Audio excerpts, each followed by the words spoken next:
Pour ses vœux de Nouvel An, Xi Jinping a fait savoir au monde entier que, je cite, « Personne ne pourrait empêcher la réunification de Taïwan et de la Chine ». Dans le même temps, les Chinois ont présenté 2 chasseurs, un de 6e génération, un de 5,5 probablement génération. Je vais vous expliquer pourquoi 5,5. Et évidemment, ça fait partie de cette stratégie globale. Alors, je m'étais dit qu'on parlerait à nouveau d'aéronautique et de géopolitique, de l'interaction des deux. Et puis surtout que ce serait une très belle étude de cas en fait pour de la pensée arborescente, pour travailler en réseau intellectuellement, parce que là on a tellement de paramètres, contrairement à l'intérêt d'être complètement spécialisé dans son propos, qui est tout à fait louable aussi et qui donne d'excellentes chaînes YouTube, ATCHUE notamment, mais aussi Aérobuzz, si vous vous intéressez à l'aéronautique sur des chaînes francophones. Clairement, Jumpseat Aérobuzz, c'est la chaîne à suivre et je vous recommande absolument de la suivre, elle est excellente. Mais voilà, le sujet de ce propos, c'est de regarder comment, au contraire, tout un tas de domaines interdisciplinaires vont interagir les uns avec les autres. Ça va aller de la politique au design, à la géopolitique et bien sûr à l'aéronautique, parce que on a un entrelac subtil, une sorte de tapisserie de sujets qui se mélangent. Donc déjà Taïwan, évidemment, après l'Ukraine, la Chine pourrait se sentir empouvoirée pour une réunification de son point de vue avec Taïwan. Elle a déjà fait un mélange de stratégies très intéressant qui, sur le plan géopolitique, mérite d'être commenté. Vous avez notamment un mélange de low-tech et de high-tech, ce qui est la bonne façon de faire la guerre. Faire la guerre n'est pas une bonne chose, surtout en ce moment. Mais dans les règles de la guerre, mélanger le high-tech et le low-tech, c'est une stratégie gagnante. Or la Chine semble vouloir faire les deux. Attention, la Chine a très peu d'expérience militaire. Il faut quand même rappeler ça. De la guerre de Corée à la guerre du Vietnam, les Vietnamiens d'ailleurs ont sacrément intimidé les Chinois juste après avoir battu les Américains. Les Chinois n'ont que très peu d'expérience de la guerre, contrairement aux Russes qui, eux, en ont énormément et ont d'ailleurs considérablement renforcé leur armée. Je vous renvoie à l'excellente vidéo d'Alexandre Robert de History Legends qui fait une analyse digne de l'école des annales, Todd, etc., de la structure de l'armée russe avec sa stratégie de lutte contre la corruption qui consiste à donner des primes énormes à l'engagement. Ça peut aller jusqu'à $50,000, ce qui représente une bonne dizaine d'années de salaire moyen en Russie sans problème. Les Chinois donc mélangent du low-tech et du high-tech. Je vous donne des exemples. Le low-tech, c'est qu'ils ont dronisé en fait des chasseurs de 3e génération, si je me gourre pas, 2e ou 3e, je crois que c'est 3e, donc des vieux chasseurs concrètement. Ils les ont rendus autonomes. Enfin pas tout à fait autonome mais pilotable avec des télécommandes et pour l'idée de saturer le ciel, complètement de saturer le ciel entre la Chine continentale et Taïwan. Ça c'est une stratégie relativement low-tech. Il y a bien sûr un mélange de low-tech et de high-tech puisque le fuselage, le zinc c'est un machin low-tech puisque c'est du 3e génération, mais l'idée de le rendre téléguidable, ça c'est plutôt high-tech.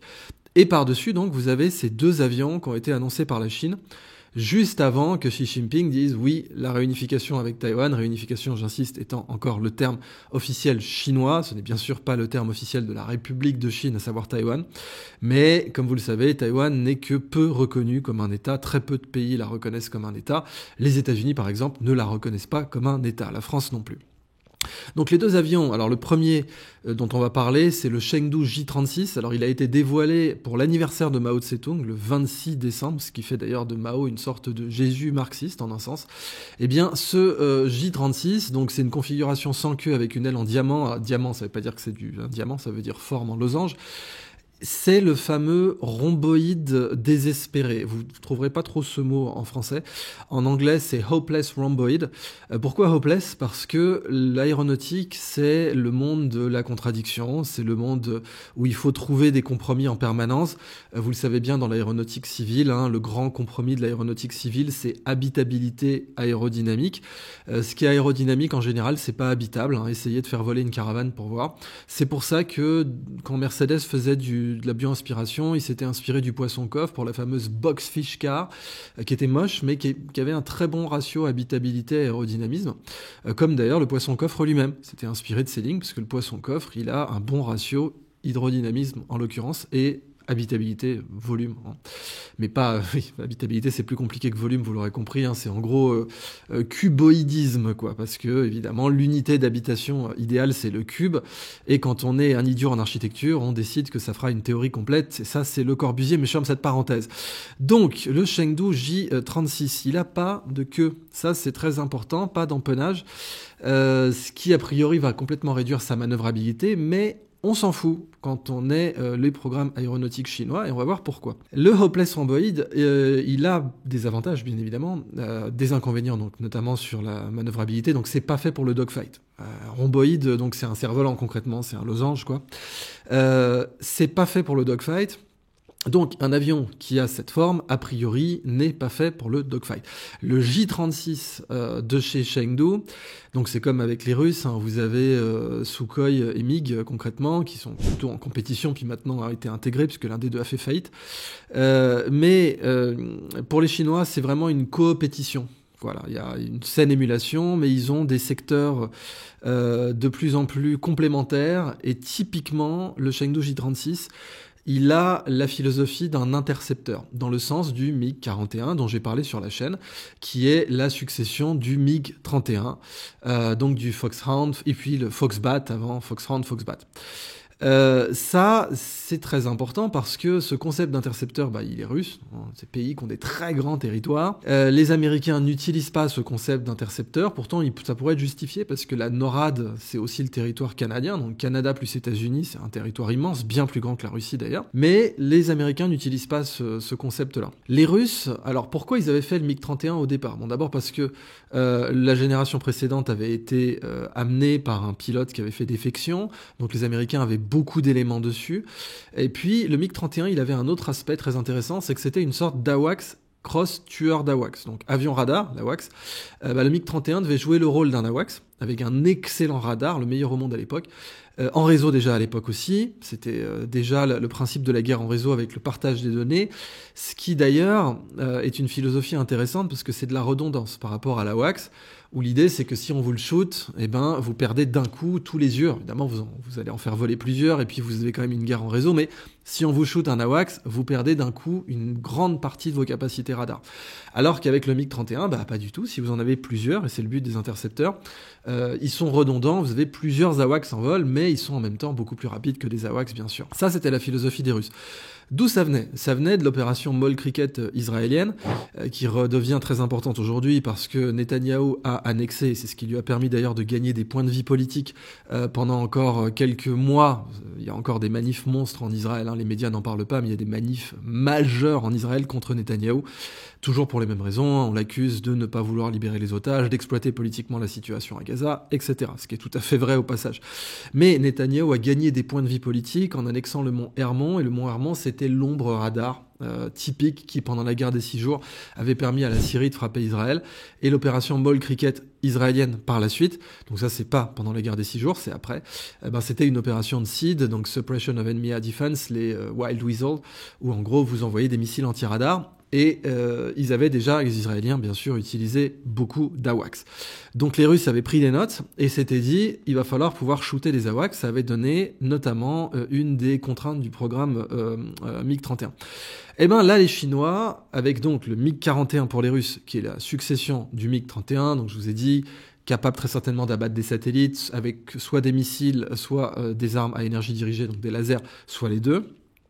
Et puis surtout d'atteindre des vitesses exceptionnel, donc vraiment hypersonique, Mach 4, peut-être même Mach 5. Le Chengdu J-36, on n'a aucune idée de ce qu'il va pouvoir faire, mais vous avez cette fameuse expression qui, je crois, a été très prisée de Dominique de Villepin, c'est pas la peine de se déguiser en feuille de chou pour se faire brouter le cul par des lapins. Traduction, on va pas faire un Hopeless Rhomboid pour faire des vitesses de Mach 2, ça sert à rien. Donc, ils ont certainement pas pris cette forme qui a plein de problèmes, qui pose vraiment plein de soucis par ailleurs. Pour faire du Mach 2, c'est un avion qui sera pas fait pour le dogfight, c'est un avion qui sera fait pour aller extrêmement vite, ça tombe bien. Le Hopeless Rhomboid, c'est très très bien aérodynamiquement, c'est très très bien aussi pour la radar cross-section, donc la signature radar. Donc ils se sont pas fait chier à faire une forme pareille pour aller lentement. Ce machin, le Chengdu J-36, on peut partir du principe qu'il va faire du Mach 4, ou en tout cas du 3,5 sans problème. Maintenant, il est bourré quand même de surface de contrôle malgré tout, parce que, alors est-ce qu'ils veulent pouvoir le faire atterrir sur un porte-avions ? J'imagine peut-être, cela dit, on va revenir sur un autre point du design. Vous allez voir à quel point c'est intéressant de mélanger toutes les disciplines et toutes les considérations. Parce qu'après, on parlera aussi de la question de politique publique. Parce que, en fait, ça n'a pas l'air comme ça, mais j'aime pas parler d'armes, moi, en vrai. J'aime pas parler d'aéronautique militaire. Je préférais largement parler d'aéronautique civile. Et je considère, vous avez vu, ou peut-être pas encore vu, ma conférence TEDx, comment j'ai fait la guerre à la guerre. Elle n'est pas sur ma chaîne, elle est en TEDx. Où je parle de l'équivalent moral de la guerre de William James, où je parle du complexe pacifico-industriel, qui serait la substitution du complexe militaro-industriel, mais on n'y est pas encore.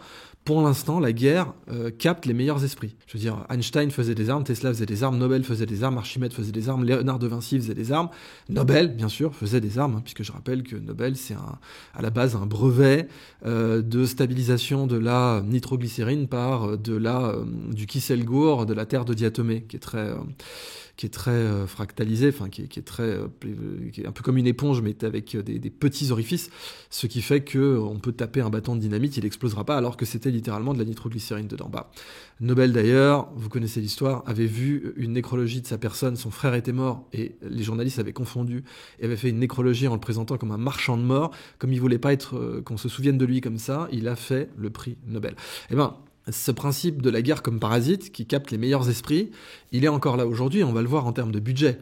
Typiquement, F-35 plus F-22 Raptor, c'est 2200 milliards. 2200 milliards, 200 milliards, et probablement un peu plus pour le F-22, et 2000 milliards pour le F-35, qui est un avion très sympatoche, il n'y a pas de problème, mais qui vaut clairement pas ce prix, mais clairement pas. Enfin, le bang for buck, et là on parle de politique publique, le bang for buck, donc c'est un terme qui a été inventé pour la bombe atomique, ça veut dire le boom pour $1, et clairement la bombe atomique offrait un bon bang for buck, expression qui a été reprise par Truman. Le bang for buck du F-35, c'est de la grosse merde, comme dirait Jean-Pierre Coff. Et c'est là que du coup le Rafale brille. Là où il brille aussi en mal, c'est qu'il a une grosse signature radar. À notre époque, c'est pas possible d'avoir une signature radar pareille pour des engagements face à des ennemis aussi dangereux que les Russes, par exemple. Là aussi, on va y revenir. Et on va y revenir d'autant plus que les Russes ont abattu des F-16, bien sûr. Les fameux F-16 Game Changer. Si vous suivez cette chaîne, vous savez très bien que les médias français disent de la merde très souvent, mais vraiment très souvent. Et quand ils vous disaient que les F-16 seraient des Game Changers, fallait vraiment arrêter de fumer parce que les F-16 étaient confinés. Et confinés pourquoi ? Parce qu'ils sont pas du tout discrets. Les F-16 sont vraiment pas des avions discrets. Vous faites ce que vous voulez, c'est des avions qui se font détroncher dans le ciel directement parce qu'ils n'ont pas du tout été conçus avec la discrétion radar en tête. Enfin, même le stealth, quoi, concrètement, qui est au-delà de la discrétion radar. Le Rafale, il est discret, mais il est clairement pas stealth, c'est de toute façon armé, il est détronché direct dans le ciel. Pourquoi ça confine un avion ça ? Parce que ça l'oblige à voler à ras du sol. Donc c'est très bien, il y a des stratégies, on vole à ras du sol, on lobe la bombe, oui, toutes les techniques, mais du coup, ça vous confine. Et quand vous êtes confiné, vous êtes prévisible. Stratégiquement, c'est pas bon d'être confiné parce que stratégiquement, c'est pas bon d'être prévisible. Donc les F-16 ont pas du tout été des game changers et bien sûr, les Russes en ont abattu. Ce qui était complètement prévisible. C'est une des raisons pour lesquelles la France n'a évidemment pas fait la connerie d'envoyer des Rafales en Ukraine et que les Américains n'ont pas envoyé des F-35 qui sont pourtant, eux, carrément stealth, mais ils n'avaient pas envie que les Russes puissent avoir trop de données sur le F-35, ça aurait dégommé sa compétitivité à l'export. Cela dit, sa compétitivité à l'export va jamais rembourser les 2000 milliards, minimum 2000 milliards pour le F-35 et les 200 milliards du F-22. De toute façon, le F-22 n'est pas à l'export, comme tous les avions de supériorité aérienne américains. Ça, il n'est pas prévu pour l'export. Bon. Alors en face, vous allez avoir donc côté russe un tandem du MiG-41 qui ne sera pas exporté et du Sukhoi 75 Félon. Checkmate, pardon. Le Félon, c'est le 57. Checkmate. Alors, checkmate, c'est le mot russe. C'est pas la désignation de l'OTAN. C'est un point important parce que la désignation de l'OTAN, la première lettre vous donne le type d'engin. Par exemple, le Badger, blaireau, c'est B comme bombardier. Et le F de Félon pour le 57, c'est F pour fighter. Donc, c'est prévu pour être c'est la désignation OTAN qui dit que c'est un fighter. Vous aurez ce duo donc d'avions qui seront pas faits pour l'export. à savoir le MiG-41 d'un côté, intercepteur hypersonique qui enverra aussi des missiles hypersoniques, et vous aurez donc le Checkmate, encore une fois pas fait pour l'export, qui sera pour la supériorité aérienne. Le Sukhoi 57 par contre sera fait pour être exporté sans aucun problème, et à mon avis il va rencontrer un relatif succès à l'export, parce qu'il y a tout un tas de pays des BRICS qui seraient intéressés à s'en procurer. Bon, bah, les Chinois ont copié, enfin, pas copié, mais ont fait la même chose. Pas forcément en copiant. C'est peut-être que c'était un choix de doctrine qui a été abouti même. Je dis, parce que copier, c'est autant pour une technologie, oui, vous pouvez dire copier, pas copier, mais là, c'est vraiment une question de doctrine, c'est pour leur nation. Ils se sont dit que cette idée d'avoir un tandem intercepteur-avion de supériorité, même si en l'occurrence, le deuxième, c'est plutôt un concurrent du F-35, donc c'est pas vraiment un avion de supériorité, mais bon, c'est plutôt un multi-rôle, quoi. Mais mélanger l'équivalent d'un MiG-41 avec le Chengdu J-36 et le Shenyang J-35, qui est l'équivalent du F-35, ça, les Chinois se sont dit que ça fonctionnerait bien. Donc les deux sont hopeless rhomboïdes, mais le Shenyang J-35A, c'est un furtif de 5e génération, avec des ailes pliables et des barres de lancement pour catapulte, donc c'est clairement fait pour les porte-avions. Le Chengdu J-36, c'est un chasseur qui se bombardise. C'est fréquent dans l'histoire de l'aviation. Vous avez des chasseurs qui sont plutôt gros, puis après on revient à du petit, puis on revient à du gros. Enfin, vous avez des oscillations comme ça. C'est comme la barbe la mode de la barbe dans l'histoire de l'humanité. Vous regardez l'histoire de Rome, boum, vous avez Adrien qui kiffe la Grèce antique et qui porte la barbe, et puis les empereurs après lui vont porter la barbe. Et puis du temps de Jules César, évidemment, c'était de bon goût d'être bien rasé de frais. Ça va durer jusqu'à Trajan. Enfin, donc vous avez aussi des oscillations dans l'histoire de l'aéronautique sur gros chasseurs, petits chasseurs. Et le Chengdu J-36, bah, lui, il se bombardise, il a 3 moteurs carrément. Vraisemblablement, ce qui se dit, c'est qu'il a un statoréacteur, donc un ramjet en position centrale, et 2 autres turboréacteurs, turbofans, donc compressés. Le ramjet statoréacteur, c'est quoi? C'est un truc très simple, hein, c'est l'admission qu'il compresse, en fait. Enfin, il est vraiment fait pour fonctionner à haute vitesse, donc ça tombe bien. C'est fait pour ça. D'autant que ce J-36, eh ben, vraisemblablement, il doit atteindre, comme par hasard, la base de Guam, base américaine. L'idée étant d'avoir une supériorité dans toute la zone. Donc les Chinois se donnent les moyens de leur ambition dans toute la zone, évidemment, réunifier Taïwan, et ils s'en donnent les moyens en prétendant pour l'instant avoir une supériorité aérienne totale, et puis ça irait bien au-delà de Taïwan. Vous avez eu aussi les îles Senkaku pour les Japonais, Diaoyu pour les Chinois, donc ça donne le fameux slogan chinois Diaoyu da Zhezhongguo de, les îles Diaoyu, évidemment ils disent Diaoyu, ils disent pas Senkaku, sont chinoises, Zhezhongguo de. Et ben avec le Chengdu J-36 et le Shenyang J-35A, a priori ils augmentent leurs chances de pouvoir réaliser tout ça, parce que là on a en fait un truc qui, donc comme je vous l'ai dit, inspiré, ou en tout cas va dans la même direction que le MiG-41. Le MiG-41, bah il fait flipper les porte-avions en fait. C'est entre autres, pas seulement ça, mais il fait flipper les porte-avions parce que il peut emporter des missiles hypersoniques, et les porte-avions américains n'ont pas de contre-mesure pour les missiles hypersoniques pour l'instant. Ils sont en train de développer des armes à énergie dirigée, etc. parce qu'il y a mieux que hypersonique, il y a vitesse-lumière. Mais pour l'instant, ils n'ont pas de solution qui soit sur étagère. Avec des Chengdu J-36 qui auraient un énorme rayon d'action, parce que c'est ça le but d'avoir un avion qui se bombardise, c'est qu'il peut emporter beaucoup de carburant, il peut emporter beaucoup de missiles, bien sûr, il a des soutes à missiles, donc pas comme le Rafale, qui n'a pas de soute, qui quand il embarque, il prend des réservoirs supplémentaires, et quand il est en ordre de combat, il est totalement détronchable par les radars actuels, et ce d'autant plus que les radars actuels sont devenus extrêmement bon dans le ciel. Le MiG-41 a un des meilleurs radars au monde, le Chengdu J-36 a priori aura aussi un des meilleurs radars du monde, parce que là aussi, ça va être une sorte d'AWACS chinois, implanté, regroupé dans un chasseur cross bombardier. Un peu comme le Valkyrie, vous savez, ce XB-70 là, qui a été fabriqué, qui a 2 exemplaires par les Ricains. Le Valkyrie, lui, il avait 6 moteurs, si je me gourre pas, le Chengdu J-36, c'est 3. Évidemment, beaucoup de gens ont voulu critiquer en disant « Mais non, vous allez voir, il va être détronché radar facilement, il va être visible facilement parce que son statoréacteur serait en ligne droite. » Ce qui, au passage, est logique pour un statoréacteur. C'est dur de faire des statoréacteurs sinueux. C'est pas fait pour ça. Bon, ça m'étonnerait que les Chinois soient suffisamment cons pour avoir laissé un défaut aussi énorme que ça. Oui, quand vous avez une entrée d'air et un axe moteur qui est complètement droit, qui est pas un peu coudé, vous avez en effet une signature radar qui est augmentée. Encore une fois, ça m'étonnerait que les Chinois soient suffisamment cons. C'est toujours marrant de voir des mecs sur Twitter qui sont là. Dis donc, j'ai tout de suite identifié ce que les mecs des bureaux d'études de Chengdu n'ont certainement pas identifié en 20 ans d'analyse. Bon, vraisemblablement, je pense qu'ils ont la situation sous contrôle. Mais en effet, ça pose tout un tas de problèmes parce que un statoréacteur, normalement, c'est pas top pour la signature radar, quoi. Bon, mais je pense que les Chinois savent ce qu'ils font. Donc, avec le Chengdu J36 et le Shenyang J35A, les Chinois ont un tandem qui est plutôt comparable au MiG-41 Chengdu J36 et au Felon, le Sukhoi 57, pas le Checkmate, qui donc est le J35A pour les Chinois. Je reprends, donc Hopeless Rhomboid, c'est en forme de cerf-volant. Alors, à pas confondre avec l'aile rhomboïde, enfin c'est pas tout à fait la même chose, mais ça se recouvre. Vous avez la société française FlyArt qui fait un très beau résumé là-dessus. Alors je vais vous le reprendre tel quel, mais là on parle d'aile fermée, on parle pas d'une forme en cerf-volant. L'aile rhomboïde fait partie de la famille des ailes fermées, donc une aile qui remonte, quoi. Elle se caractérise par sa forme en diamant dans les 3 plans. Cette formule aérodynamique s'affranchit de surface de contrôle verticale, donc ça simplifie tout.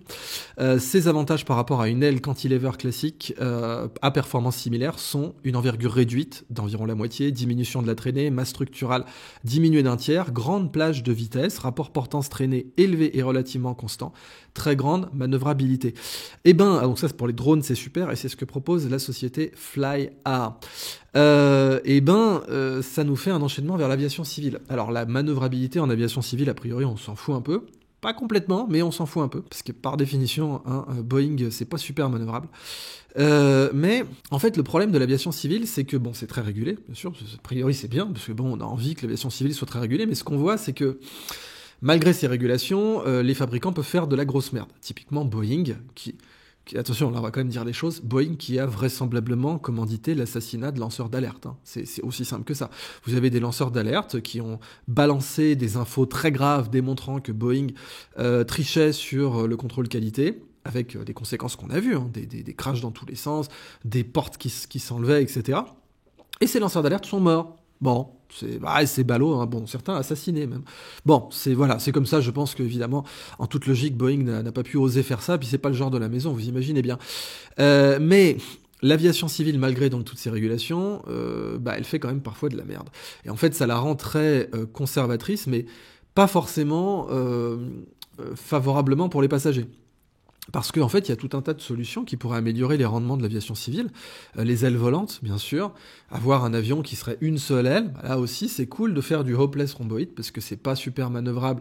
Alors le hopeless rhomboid, pour l'aviation civile, on se fout de la signature radar, ça va de soi, puisque être furtif, c'est pas le but d'un avion civil. Bien au contraire, ça serait extrêmement dangereux même. Vous avez quand même des performances aérodynamiques très intéressantes, puis l'idée d'avoir une seule grande aile, ça augmente aussi le ratio aérodynamisme et cette fois habitabilité, donc plus de passagers, des sièges moins chers, moins de dépenses de carburant. Et vous savez, dans l'aviation civile, ça va jusqu'à une société japonaise, une compagnie, je ne sais pas si c'était Japan Airlines, mais une compagnie aérienne japonaise, elle allait jusqu'à encourager les passagers à aller aux toilettes avant d'embarquer, parce que à l'échelle de l'année, vous faites l'intégrale du poids épargné, et oui, ces kilos d'urine et d'excréments en général étaient favorables à une meilleure consommation de carburant. Donc on pouvait aller jusque-là. Et je crois que c'était du 4 ou 5%, des trucs sérieux. Donc, vous avez bien sûr la question des sièges en rotin. Alors, les vieux avions, vous avez ces vieilles photos dans les années 30 où vous voyez les sièges en rotin dans les avions. Alors, ça passerait plus les conditions de sécurité aujourd'hui, surtout pour les questions, bien sûr, anti-incendie, parce que le rotin est inflammable. Par contre, faire des mousses, faire des sièges entièrement en mousse expansée, nouvelle génération, éventuellement à mémoire de forme, enfin en gros des matelas de luxe, quoi. Ce serait pas du tout idiot. Et parce que les sièges en plastique massif qu'on fait aujourd'hui, c'est juste par conservatisme régulatoire qu'on le fait. C'est pas du tout parce que c'est le mieux. Pas du tout. Et c'est ce que rappelle Steve Jobs d'ailleurs. Vous savez, la transition vers le design. Steve Jobs aimait bien rappeler tout le temps, tout le monde qui vous entoure a été designé par des gens pas forcément plus intelligents que vous. Vous pourriez vous dire, ah oui, ils sont ingénieurs, ils sont designers, ils ont réfléchi. C'est vrai. Mais il y a quand même des points aveugles. Il y a quand même des moments où on peut améliorer les choses, parfois avec des solutions low-tech. Et c'est le cas pour les sièges d'avion, typiquement, mais je pense que l'immense majorité des concepteurs d'avions le savent. C'est juste que le rapport coût-opportunité, vu les régulations, est tellement mauvais qu'ils se disent on va pas changer les choses. En plus, les compagnies aériennes voudront pas nous prendre un avion dont l'intérieur a des sièges en mousse, etc. beaucoup plus léger et donc aussi meilleur pour les chocs et anti-feu, parce que les mousses c'est très très anti-feu. Donc voilà, il y a un conservatisme d'ordre général. Donc exit les ailes volantes, exit les sièges en mousse ou toute autre solution intelligente, et exit peut-être plus de manœuvrabilité. Plus de manœuvrabilité égale approche à plus faible vitesse, égale moins de pollution acoustique, parce que les aéroports c'est quand même des dingueries en termes de pollution acoustique, égale piste plus courte, et oui, autre avantage, égale aéroport plus proche des centres-villes, parce que piste plus courte et moins de pollution acoustique, égale moins de coûts pour aller, enfin l'avion devient plus accessible psychologiquement, etc. Et puis bien sûr financièrement aussi, parce que si ça dépense moins de carburant, et que ça prend plus de sièges par vol, avec la même quantité de carburant, la même OPEX, Operational Expenditure, le prix de fonctionnement, et bien évidemment les prix diminuent. Bon, ça, je pense pas qu'on le verra dans l'aviation civile, parce que l'aviation civile, elle a une stratégie aussi très Kretinsky, vous savez, l'ultra sulfureux pollueur européen qui pollue plus seulement le ciel européen avec les pluies acides issues de l'industrie du charbon, mais qui pollue aussi la presse, puisque le mec possède Marianne, une grande partie du monde, et franc-tireur, et oui. Et donc cet ultra sulfureux entrepreneur du charbon, il a fait fortune comment? Avec la stratégie Kretinsky qui consiste à dire j'achète des vieux machins dont on a surestimé le déclin, donc typiquement l'industrie du charbon, et les investisseurs se sont divestis de ces secteurs parce qu'ils pensaient que leur rendement et que leur rentabilité allait baisser plus vite que prévu, et sur le différentiel de rentabilité, moi je fais de l'argent. Si en plus je possède des journaux et de la presse poubelle type Marianne, je vais pouvoir influencer les gens d'abord pour qu'ils parlent pas de moi. Vous verrez jamais Marianne évidemment vous dire que Kretinsky est un énorme pollueur, pas seulement de l'information, ça va de soi, on va pas non plus mordre la main qui nourrit, mais au-delà de ça, vous avez le fait que vous allez pouvoir dire que le charbon c'est bien, que c'est pas si mauvais finalement, que ça va. Et Kretinsky c'est ça. L'aviation civile malheureusement c'est de plus en plus un marché comme ça, c'est-à-dire que au départ, elle a tiré de grosses leçons des bombardiers, l'industrie militaire toujours, le B-52, le B-52, il y a plein de leçons pour l'aviation civile dedans. C'est pas pour rien que le B-52 est encore opérationnel aujourd'hui, alors que comme son nom l'indique, il date des années 50. Il est encore aujourd'hui en fonction par l'armée américaine, qui ne veut pas complètement le remplacer. En fait, son fonctionnement a été une voie à suivre pour l'aviation civile à beaucoup d'égards. Pas tant que ça, mais quand même à beaucoup d'égards. Du coup, si on veut aller dans le même raisonnement, on se dirait que les bombardiers qui sont des ailes volantes comme le B-2 Spirit ou le nouveau bombardier dont le nom m'échappe, qui est le successeur du B-2 Spirit et qui est un bombardier furtif aussi, qui est une aile volante avec en plus un profil d'attaque très, très comparable au Faucon Pèlerin, qui est l'oiseau le plus rapide du monde quand il plonge, il peut taper les 340 km/h. Ce qui fait qu'avec sa petite taille, il peut dégommer complètement des proies, parce qu'il va aussi vite, et que l'énergie cinétique, bien sûr, c'est le carré de la vitesse, donc petit mais costaud, même si vous avez une petite masse comme le Faucon Pèlerin, vous allez mettre de l'énergie cinétique en veux-tu en voilà, parce que 340 km/h au carré. Bon, c'est en mètres secondes pour faire en joules, mais c'est pas très important. Ce que je voulais dire donc, c'est que le B-2 Spirit devrait inspirer l'aviation civile. Pour l'instant, il le fait pas, mais c'est pas une invention personnelle, je veux dire, les mecs d'Airbus l'ont dit à plusieurs reprises, le futur c'est une aile volante, c'est juste que, encore une fois, avec les régulations, c'est mal barré. Donc, on a pas mal fait le tour là sur ce dont je voulais vous parler. Alors oui, un autre point très important, c'est que pour Musk, on n'a pas parlé d'Elon Musk dans tout ça, le F-22 et le F-35 sont des arnaques. Et je le comprends. La presse a envie de cracher sur Musk. C'est normal. Il a humilié la presse. Il est en train de l'ubériser. La presse poubelle aime pas Musk. Enfin, c'est pas qu'elle l'aime pas, c'est qu'il faut qu'elle tape dessus parce qu'il faut bien qu'elle mange. Mais c'est même d'ailleurs plutôt ridicule qu'efficace pour être honnête. Mais Musk a raison, même si la presse poubelle dit qu'il a tort. Elle a raison. Il a raison parce que, en effet, le bang for buck, il est merdique. Enfin, Musk, on parle quand même d'un mec qui a fait les fusées les plus efficaces du monde, qui a divisé par 100 le prix du kilo envoyé dans l'espace. C'est quelqu'un pour qui le bang for buck est extrêmement important. Et le problème de l'aéronautique, en particulier militaire, c'est que quand vous partez sur du furtif ou F-35, furtif mais supersonique, et atterrissage et décollage vertical, ça vous donne 2000 milliards. Parce que vous n'avez même pas d'éléments de comparaison. Il n'y a que très peu de sociétés, en l'occurrence Lockheed Martin, pour les deux, le F-22 et le F-35, et que très peu de sociétés qui peuvent répondre à l'appel d'offres, donc très peu de concurrence, donc le contribuable va se faire baiser. C'est inévitable, et c'est ce qui était déjà connu pendant la guerre de sécession aux États-Unis. Je ne sais plus qui avait dit, en vendant des vieux fusils tout pourris au nord, le type avait dit, vous pouvez vendre ce que vous voulez à l'État fédéral du moment que vous insistez un peu. Et c'est vrai. Et c'est d'ailleurs pour ça que Musk va être nommé par Donald Trump comme Doge avec Vivek Ramaswamy, Doge Department of Government Efficiency, ministre de l'efficacité gouvernementale. Allez voir ce genre de truc dans le cas français. J'aimerais juste qu'un jour ça existe, ça. Bon. Mais c'est vrai, c'est-à-dire que parmi l'efficacité gouvernementale, Musk, il aurait posé la question qui tue. T'es sûr qu'on va claquer 2000 milliards 2000 milliards pour le F-35 ? T'es sûr de ton coup, là ? Parce que moi, je peux faire mieux. Et en effet, il peut faire mieux. C'est-à-dire qu'avec 200 milliards, ce qui est une somme énorme, vous l'imaginez bien, bon, ça reste 1/5 du budget défense américain, défense incluant le nucléaire. 1/5, oui, c'est à peu près 1000 milliards par an, donc les mecs se refusent rien. Avec 200 milliards, mais Musk, il vous fait des trucs de dingue, il vous ferait un vaisseau mère pour aller sur Mars. Il pourrait vous faire un truc qui serait tellement énorme qu'il pourrait embarquer un petit réacteur nucléaire modulaire et que ce réacteur nucléaire ferait de la propulsion ionique. Vous savez, c'est une propulsion qui accélère en continu, qui a une très faible vitesse, c'est pas fait pour sortir de l'atmosphère. Mais comme ça accélère en continu, vous pouvez atteindre des vitesses de malade à l'échelle de tout un trajet martien. Et tout un trajet martien avec un vaisseau mère qui aurait ce genre de propulsion, ça serait 5 mois et demi, ce qui est rien du tout pour aller sur Mars. Et ben ça, c'est le genre de connerie que Musk pourrait faire avec 200 milliards. Ce qui, encore une fois, est énorme. On est dans l'échelle du giga-projet, là.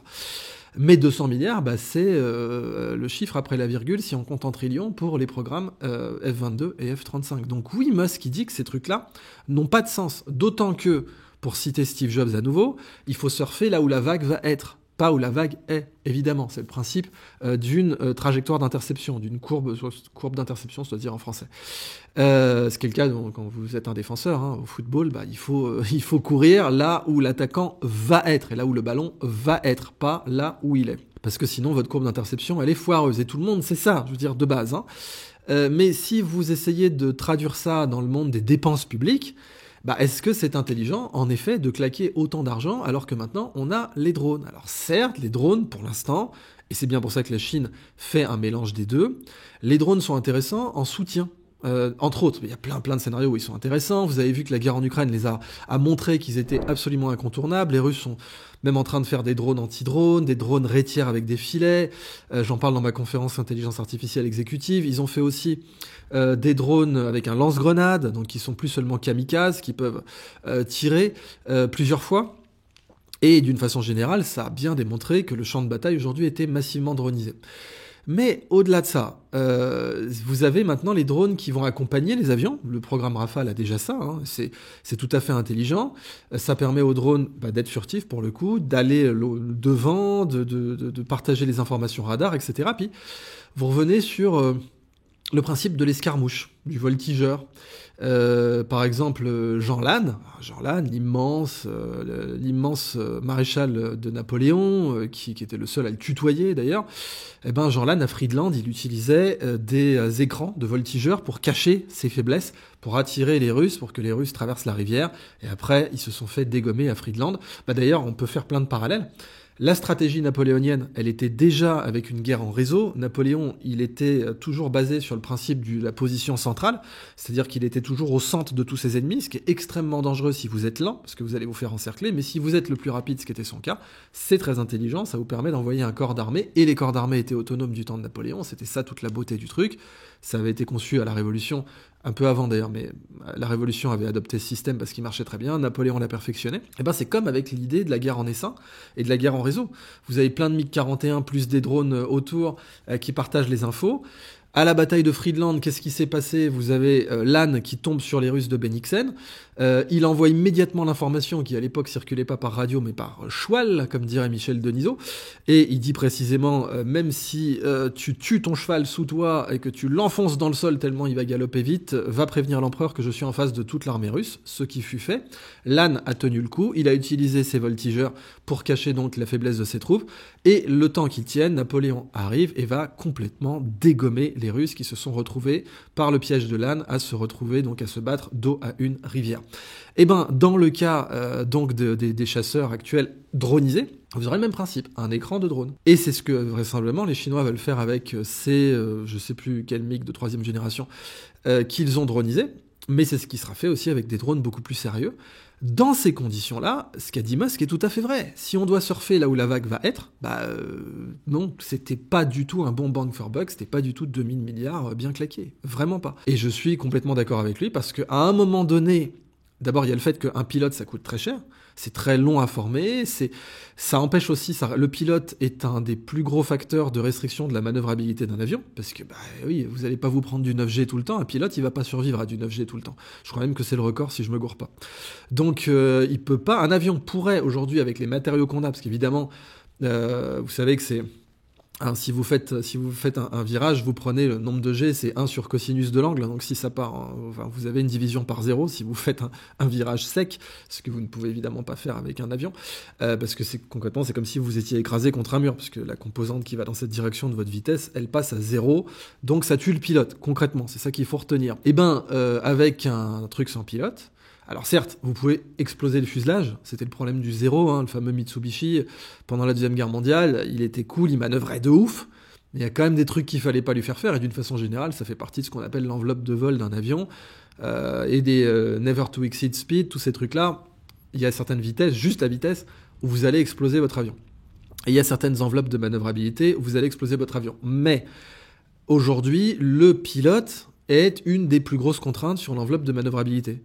L'avion pourrait, sans exploser, manœuvrer de façon beaucoup plus directe, beaucoup plus sèche, et donc imprévisible. Même si, encore une fois, il y a toujours cette question qui se pose le dogfight existera-t-il ? Alors peut-être les drones, là aussi, vont aller au corps à corps, peut-être que ça arrivera, parce qu'après tout, plus on aura là aussi rhomboïdé les drones, plus ils pourront atteindre des vitesses de dingue, plus ils pourront vraiment rame bélier sur les avions, pourquoi pas ? C'est des stratégies qui vont émerger, j'en suis quasiment sûr. Mais d'une façon générale, le corps à corps est pas l'art stratégique du combat aérien de base, quoi. On va avoir plutôt du BVR, donc Beyond Visual Range. Là aussi, l'avion chinois, donc le J-36, il va être fait pour emporter du missile qui pourra faire du 300 km de distance. 300, comme les S-300 russes, maintenant S-500, etc. Mais la taille des machins russes, là, c'est pas fait pour être emporté par un avion. Maintenant, le but, c'est de pouvoir emporter des trucs de taille intermédiaire par rapport à ces missiles-là, qui pourront aller presque aussi loin. Ce qui explique pourquoi les Chinois ont opté pour un chasseur qui sait bombardiser, qui est beaucoup plus gros. Et encore une fois, gros, on s'en fout, parce que gros dans le ciel, il y a de la place dans le ciel. Ce qui compte, c'est la détection radar. Mais la taille, en fait, on s'en fout complètement. Le truc pourrait être énorme. Ce qui compte, c'est est-ce qu'il est rapide et est-ce qu'il est discret ou furtif. C'est le cas.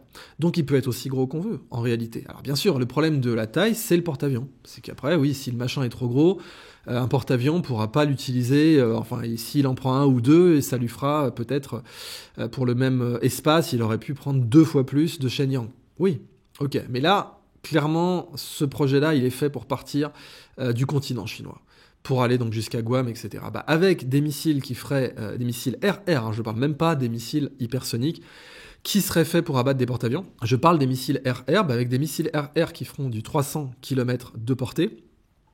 Là, ça sera plus la même limonade en termes de surface de contrôle, pas de surface de contrôle, d'air de contrôle, pardon, et en termes de capacité à dominer le ciel, ce qui est clairement le but. Donc, si je reviens à ce qu'a dit Elon Musk, droniser les avions, ça me semble être la direction à prendre, d'autant plus que vous avez l'intelligence artificielle. Et dans ce contexte-là, vous aurez un meilleur bang for buck en utilisant des systèmes plus autonomes, etc. Je pense que Musk a complètement raison, même si la presse poubelle a dit qu'il avait tort. Encore une fois, ça c'est plutôt une règle qu'une exception. Mais maintenant, pourquoi les États n'investissent pas dans les nuées de drones ? Alors d'abord, les Chinois investissent dedans, mais pas les mêmes sommes. Vous pourrez dire parce que les drones c'est moins cher, etc. Non, on pourrait, si l'état final recherché c'est celui d'avoir le niveau de contrôle du ciel, de dissuasion anti-porte-avions, etc., il faudrait investir autant dans les drones. Les Chinois sont très bons en nuée de drones, on le voit d'ailleurs. Là c'est plutôt le civil qui montre, quand ils font, vous savez, des dragons qui volent dans le ciel comme ça, en drone, c'est spectaculaire. Et ça vient aussi du fait que les Chinois voulaient limiter les ventes de feux d'artifice à l'échelle du territoire pour limiter les actes terroristes. C'est pas une blague, ils en ont parlé dans les sommets de l'Organisation de coopération de Shanghai, qui inclut bien sûr le Xinjiang, les Ouïghours, etc. Mais une autre raison qui mérite une discussion dans cette vidéo interdisciplinaire, c'est la bureaucratie. C'est-à-dire, n'oubliez jamais qu'à la fin de la journée, c'est des avions qui sont administrés et donc bureaucratisés. Tous ces avions sont administrés. Et d'abord, on essaie d'être conservateur, mine de rien. On veut pas prendre de risques parce que on veut pas être tenu pour responsable. Alors, un truc de rupture comme dire, attendez, on part direct sur un drone, ça passe ou ça casse. Or, les stratégies qui passent ou qui cassent, le bureaucrate, il aime pas, de base. Donc, il y a déjà ça qui fait que les pouvoirs publics vont pas investir dans les nuées de drones pour le mettre, elles vont investir dedans, mais pour le soutien à l'infanterie ou pour des rayons d'action beaucoup plus faibles, vont pas par exemple partir sur un porte-drone volant. En aéronautique, pourtant, il faut oser. Qui ose gagne, comme disent les SAS. Mais c'est vrai aussi de ce point de vue-là, parce que il faut savoir vraiment faire des innovations de rupture. Comme les Britanniques là, avaient envisagé un porte-avions de glace pendant la Deuxième Guerre mondiale pour la mer du Nord, donc il serait un iceberg en pyrite, là, donc c'est sur de bois et glace. Ils voulaient faire carrément un porte-avions comme ça. Why not? Quand on est en pleine guerre mondiale, on est prêt à imaginer des idées dingues. Quand on est en temps de paix, on imagine beaucoup moins les idées dingues, et donc ça réduit l'innovation bien sûr, sauf quand on s'appelle Elon Musk, qui lui est prêt à faire péter des fusées pour innover, puis ensuite les reposer, ensuite les faire choper par un bras articulé, etc. Mais c'est l'exception, c'est pas la règle. L'autre raison pour laquelle les bureaucraties vont pas partir sur des solutions comme celle-là, c'est que concrètement, ces contrats aériens, mais c'est du blanchiment de détournement d'argent public, mais à tous les niveaux. Comme vous n'avez pas d'éléments de comparaison, allez justifier dans un procès, s'il y en a, et il n'y en aura pas, que vous avez surfacturé. Vous êtes un procureur américain, allez présenter à un jury qu'il y a eu surfacturation. Il n'y a pas de surfacturation, on n'en sait rien. On ne sait pas combien ça coûte un chasseur de 5e génération, furtif, à atterrissage, décollage vertical, qui fait le café, tout ça, on ne sait pas. Donc comment vous voulez justifier que ça a été surfacturé? Ça a été facturé à base de, il n'y a pas d'élément de comparaison. Ça permet donc de frauder le contribuable, il faut être très honnête, et très très clairement donc d'acheter des députés. Enfin, Lockheed Martin, c'est leur grande stratégie. Moi, quand j'enseignais à l'école centrale, je faisais le cas Lockheed Martin, et c'était une des questions que je posais toujours à mes élèves, c'était pourquoi logistiquement, parce que quand même la logistique c'est très important pour avoir de meilleurs profits, pourquoi vous avez autant de points d'usines Lockheed Martin, de centres de production Lockheed Martin aux États-Unis? Et la plupart du temps, les élèves ne comprenaient pas. Sauf quelques-uns assez futés qui comprenaient, qui disaient c'est pour acheter les députés et les sénateurs. Oui, c'est pour acheter les gouverneurs, les députés et les sénateurs. Lockheed Martin peut forcer en disant je ferme une usine ou j'ouvre une usine dans votre circo, votre état, votre comté, votre machin. Lockheed Martin peut faire pression sur des sénateurs. Et donc, sa logistique est politique aux États-Unis. Elle n'est pas seulement faite pour optimiser les coûts de production, elle est aussi faite pour permettre de s'acheter un maximum de sénateurs qui vont voter les budgets et qui vont donc justifier que oui, on va claquer 2,2 000 milliards pour le F-35 et le F-22. Mais le contribuable américain n'a pas eu un bang for buck valable pour ça. Donc c'est toutes les raisons, et là vous voyez, c'est tout à fait intéressant de se pencher là-dessus, parce que la Chine a aussi des problèmes de corruption. C'est typiquement là son gouverneur de la Banque centrale qui vient d'être, ou le numéro 2, je sais plus, qui vient d'être condamné à mort. Je pense qu'il sera gracié, mais quand même. C'est endémique, c'est systémique, pardon, c'est pas endémique à la Chine, mais c'est systémique quand on brasse des budgets aussi énormes. C'est tout à fait prévisible. Et les administrations vont préférer les gros avions qui coûtent bien cher pour toutes ces raisons-là. D'abord parce que c'est devenu le consensus, donc à partir du moment où c'est le consensus, on a beaucoup de mal à s'en affranchir, sauf quand on est un entrepreneur indépendant comme Elon Musk. Et bien sûr, ça permet quand même, mine de rien, de blanchir du détournement d'argent public. Donc vous comprenez bien que c'est une des grandes raisons pour lesquelles les décisions se font de cette façon. Bon, cela dit, Elon Musk n'a pas été seulement négatif vis-à-vis de Boeing. Il a même dit que leur nouveau PDG était porteur d'espoir. J'espère que Boeing va innover dans le civil, parce que d'une façon générale, j'espère que l'aviation civile va innover partout dans le monde.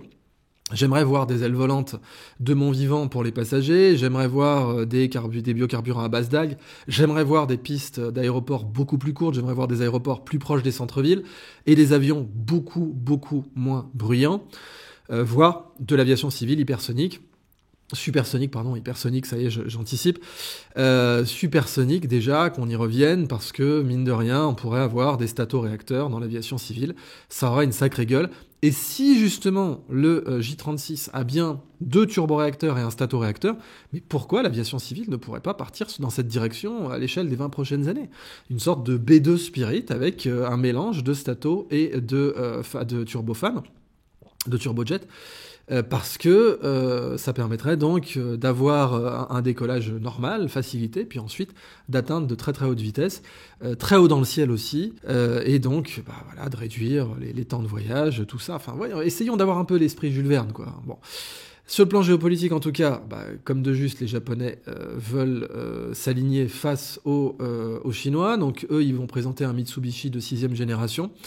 La France n'aura pas de 6e génération. Ça peut être vu comme un problème. C'est vrai que même moi, j'avais envie de le voir comme un problème. Qu'on a le Rafale, et puis voilà, bon, il va être valorisé, il va être ceci, il va être cela, il va être dronisé, c'est très bien. Le Rafale est très bon à l'export aussi. Mais le Rafale... Maintenant, il est confiné dans des scénarios d'utilisation où il doit éviter à tout prix de se retrouver un jour face à de l'avion russe. C'est quand même ça le truc. Alors oui, pour l'Afrique, pour des scénarios de contre-insurrection, etc. Ok, mais face à un Sukhoi 57, le Rafale, il est dans la merde, vraiment. Face à un Checkmate 75, mais là, il n'y a que les Russes qui l'auront, il est encore plus dans la merde. Et même face à un MiG-41 qui va le détroncher avec son excellent radar.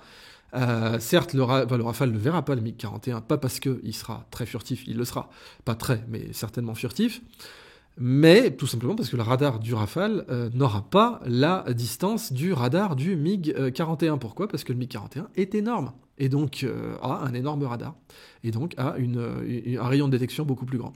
Tout ça, ça fait que le Rafale est de plus en plus confiné. Maintenant, l'opportunité pour la France, ça serait justement de suivre la stratégie Elon Musk. Lol, vous savez très bien, est-ce que vous imaginez honnêtement un bureaucrate proche de l'Elysée dire on va suivre la stratégie de Musk ? Faut arrêter les conneries. Mais bon, on pourrait, si on avait les souverainistes qui prenaient le pouvoir, la première chose qu'ils pourraient dire, c'est oui, la stratégie de Musk est intéressante parce qu'elle est moins coûteuse, le bang for buck est meilleur. En plus, on a d'excellents chercheurs en France avec l'INRIA, etc. Donc, on peut, à marche forcée, devenir parmi les leaders des fabricants d'avions autonomes.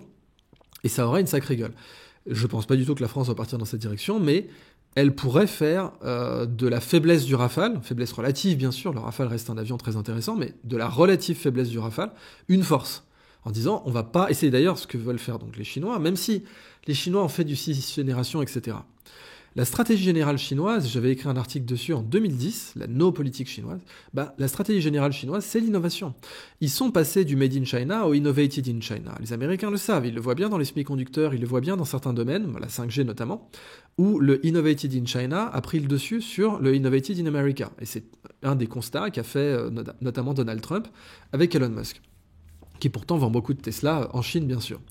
Et donc, cette Innovated in China, les Chinois veulent qu'ils les mettent au devant de la compétition, qu'ils leur permettent de passer des étapes, en fait, de faire des bonds quantiques, comme on dit en anglais américain, quantum leaps, des bonds qualitatifs, au-delà de la simple course 5e, 6e génération, etc. Et c'est ce que, pour l'instant, les Chinois sont en train de faire. Alors, ils ont de la compétition linéaire et un mélange de compétition non linéaire. Donc, non linéaire, c'est on fait un bond en avant, c'est l'arme atomique, si vous voulez, pendant la Deuxième Guerre mondiale. Compétition linéaire, c'est on fait plus de tanks, d'avions, etc. Et compétition non linéaire, c'est on invente la bombe atomique. Les Chinois vont dans cette direction. La France devrait totalement aller dans cette direction. C'est exactement ce que devrait faire la France.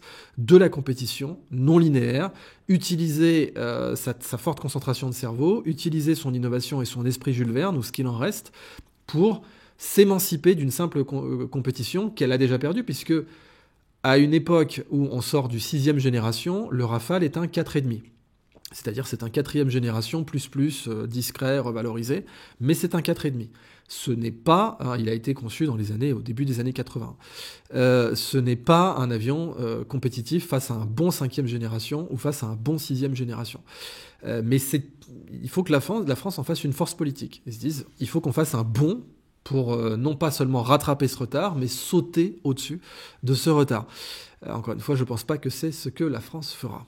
Donc, en conclusion, les Russes avaient présenté le PACDA, cette espèce de gros bombardier stratégique qui a une autonomie telle qu'il peut faire du Saint-Pétersbourg-Las Vegas ou du Moscou-Darwin. Les Chinois se sentent empouvoirés avec le conflit ukrainien qui, comme de juste, est tourné en faveur des Russes, et ça fait des années qu'il l'est. Et voit bien concrètement les Russes ils occupent l'équivalent de 3 fois la surface de Taïwan aujourd'hui, si vous incluez la Crimée. qui a été annexée par référendum. Bon, mais vous incluez la Crimée quand même. Vous incluez la Crimée. Est-ce que les Russes contrôlent du Donbass? Et vous avez pas plus, mais autour de 3 fois Taïwan. Bon. Et du coup, les Chinois se disent que Taïwan, c'est peut-être pour maintenant. Et Xi Jinping, qui se teint bien les cheveux en noir, pour rester aux affaires longtemps, comme Poutine d'ailleurs, et les deux se toisent assez régulièrement, Xi Jinping se dit que ça serait pas mal d'amener Taïwan pendant sa présidence.